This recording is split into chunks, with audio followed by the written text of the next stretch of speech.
Guys, welcome to Better Bachelor. This is Joker with a face for radio and a voice for print. Today, I'm going to finish up my kind of three-part series on the dating apps. I've done a couple about a woman swiping as a guy and seeing how bad it is. Then I did another one where guys put up a profile that was a kind of a Chad, a big alpha guy, but he was a very bad person. And it showed how many women still would swipe and match with him, even if he was basically a criminal. And today I'm going to finish up with why women are not liking the dating apps, because there's not enough desirable guys on there. Because again, remember, they only want the top 10 or 20% of guys. The rest are kind of invisible to them, so they don't even see them. So even though there might be 10,000 guys they could match with, they only want the top couple hundred. And they're complaining now because, well, there's only a top couple hundred, and they're not being chosen by these guys because guys have so many options. But it's interesting to see how they've actually are starting to come to the same results that we are, which is, hey, you know what? Hypergamy is awful for women. So let's get recording on this. I actually decided to take this from the web archive. And this is from Bold articles. 9 reasons it's so hard to find a good man. Now, let me rephrase that so we make sure we get it right. 9 reasons it's so hard to find Alpha Chad. It's so hard to find Mr. Perfect, and they're not willing to settle in any category. So there's only a couple, but there's not enough of them to go around. And of course, it's the guy's fault. You know how that goes. It says, if we get straight to the point and skip the BS that's only used to soften the blow of painful facts, we could admit it's hard to find a good man. Now, this is written by an Amanda Chattel, I guess, so woman writer, so we're getting her view on it. Even if we take our standards, expectations, and delusional hopes off the table and really look at the situation for what it is, we can clearly see that we are not to blame for the lack of good men. No, we have society who can take the blame for this one. That's right, they still won't take blame for having too high a standards, even though they say, even if we take our standards, expectations, and delusional hopes, she admits they're delusional. But they're not to blame, you see, it's society at large, which means really men. Okay, let's keep reading. Unfortunately, our culture has evolved in a way that has made finding a good man tough. And they certainly don't make them like they used to. So why is it so damn hard to find an awesome guy who's going to treat you right and not bail the first time temptation comes his way? Here are 9 reasons. Hookup culture has taken over. Although I would never knock up hooking up, it has replaced dating, even relationships. Men don't want to be with one woman only, even if they have an entire buffet at their disposal. Let me read that again. Men don't want to be with one woman only if they have an entire buffet at their disposal. That's right, they don't. So what happens to the 9s and 10 guys? They have 100% of women to choose from.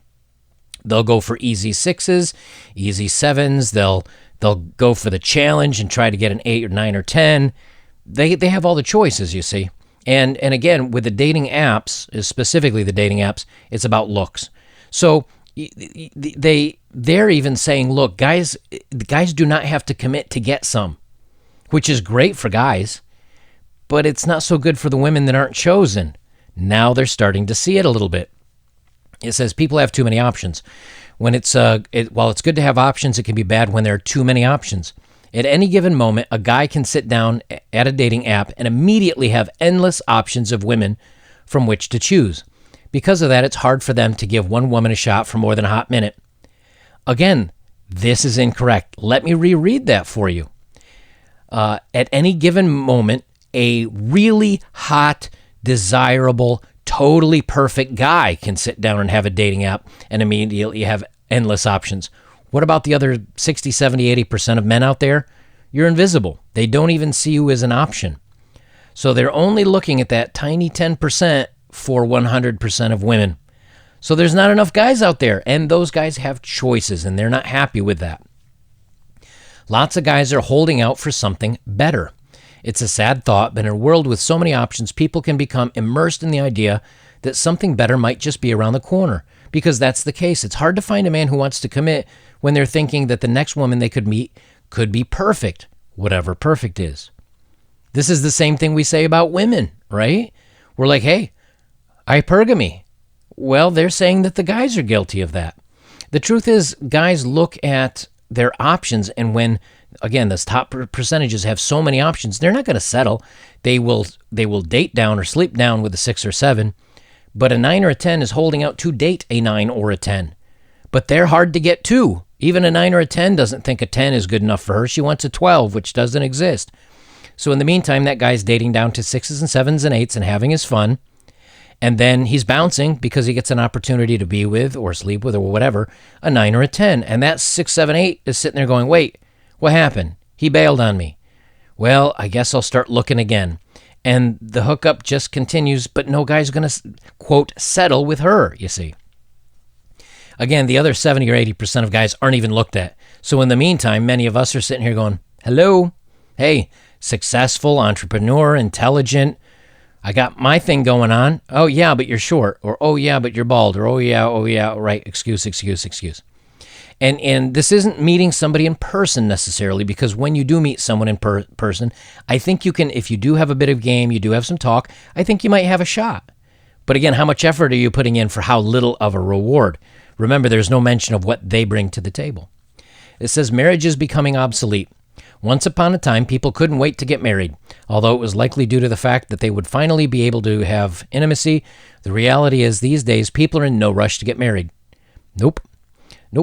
So therefore, they're in no rush to get a relationship or settle down. And if a guy's friends aren't married, he sure as heck won't be the first one to do it. Let me also put this out there. When a guy has a lot of choices, he's not going to settle for one woman. If a guy doesn't have a lot of choices, he sees what's going on out there with women then being with him and then going one day, I want to be with that guy. And he's getting buried underground in a divorce, in child support, in child custody, so on and so forth. So he says, I'm not taking that gamble.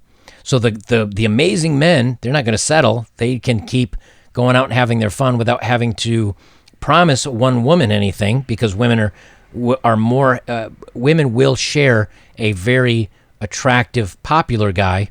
They're happier to share that than have a lesser guy all to themselves. And again, I've done videos on that. And then the guys that would settle normally, a guy that's like, hey, I'm a 6, she's a 6. Normally, yeah, I would get married and have a family. But I see what's going on. I see what men go through in these court cases. I saw ex-members of my family or friends get divorces. I know what the laws are like. I'm also out. That's why guys are bailing. It says number 5, some men are intimidated by power. I'm not even going to touch that one because that's ridiculous, and that's just them trying to coat their egos. You take most men, and like a guy like myself or anybody else, and you find an attractive woman, she's intelligent, she's great, and she's a doctor, and she makes $350K a year, most guys would say, hey, you know what? Sure, more income for the family, I'm down. But women don't date down. Women are the ones that won't. I'm a doctor. Oh, he's intelligent, attractive, funny, interesting. Oh, he's a plumber? No, I'm not interested. Oh, he's an electrician? No. Oh, he's an engineer? I mean, he makes $80,000 a year. That's great money for an engineer, but I make $300,000.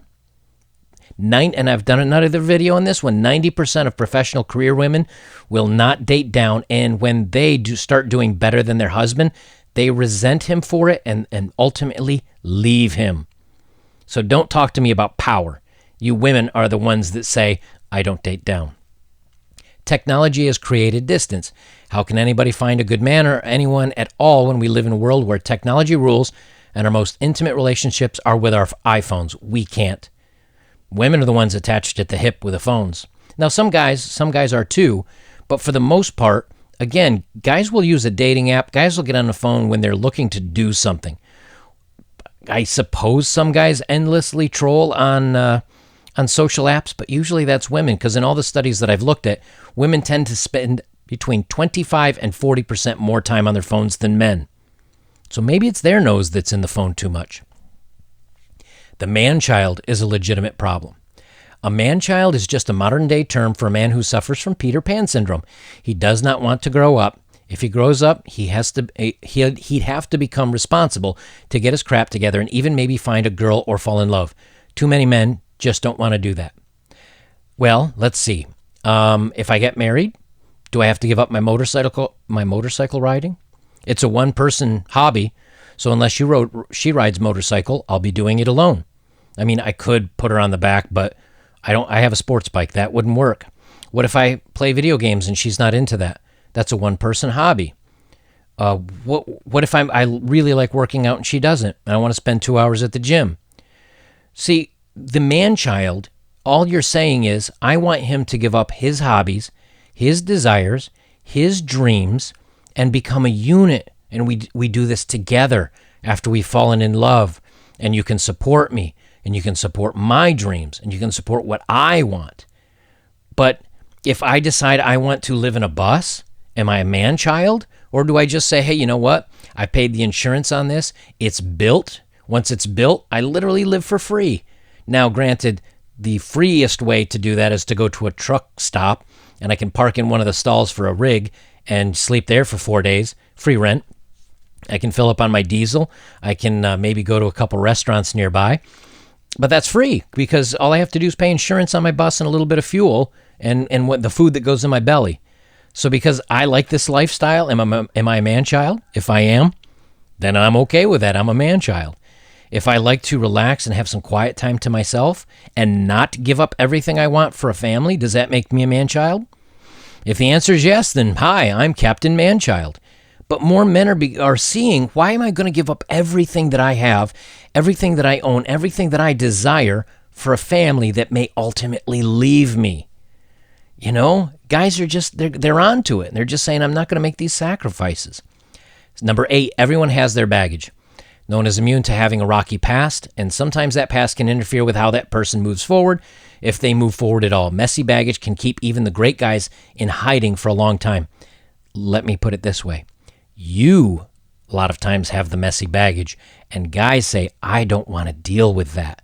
So that's why they're in hiding, because they say, I'm not into all this, whatever the hot mess is. I'm good on my own.